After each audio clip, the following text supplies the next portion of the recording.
compare two different style kayaks. The actual seat and foot pegs are actually embedded within the lower body of the kayak.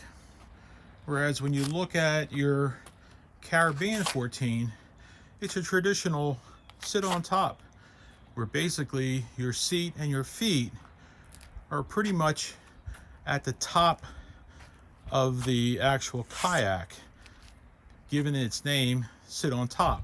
To counteract that top heavy portion of your body, you have to have a wider kayak. Whereas the Scupper 14 can get away with roughly close to 25 inches wide. Now, what does that mean? That means you have less mass. Less mass in the water means less drag, which will provide a faster kayak. Kayak has a little tendency to roll a little bit. Those handrails or guide rails actually provide stability should the water rub up against it. So one of the things I also have done was actually try to measure the bottom of the actual kayaks. Now for the Scupper, it's close to 26 inches, the width of the actual bottom of the hull. So now let's check out what the Caribbean 14 is. So when you look at the width of the actual Caribbean, you'll see it's pretty close to 31 inches. So that extra width creates more mass, and when you have more mass going through the water, that's going to make your kayak go slower.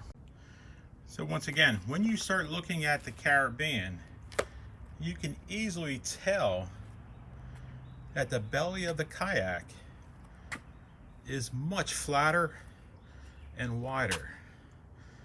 And what you're going to get as a result is a more stable kayak, but then again too, it's going to be much slower in the water. And if you want to go on long trips or you want to travel faster, this sit on top kayak probably isn't for you. You're going to look for something else that's a little bit more sleek. So when you look at the actual layout of the hull, you can tell that it's more sleek and it's designed for speed and efficiency.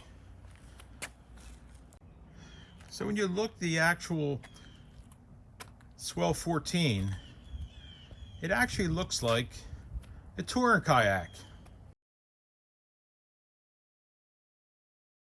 It's almost like a convertible sea kayak, which will keep you cooler in the summer in the water.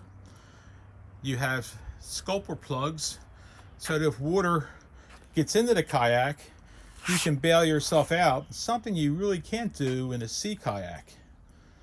But it's going to give you the typical speed that you experience with sea kayaks. If you're looking for something that is more of a recreational, or maybe even for fishing, the Caribbean 14 is a good fit. But if you're looking to travel long distance and speed is important, and you want to also conserve your energy, then I would actually look at the Swell 14 as a better alternative. So hopefully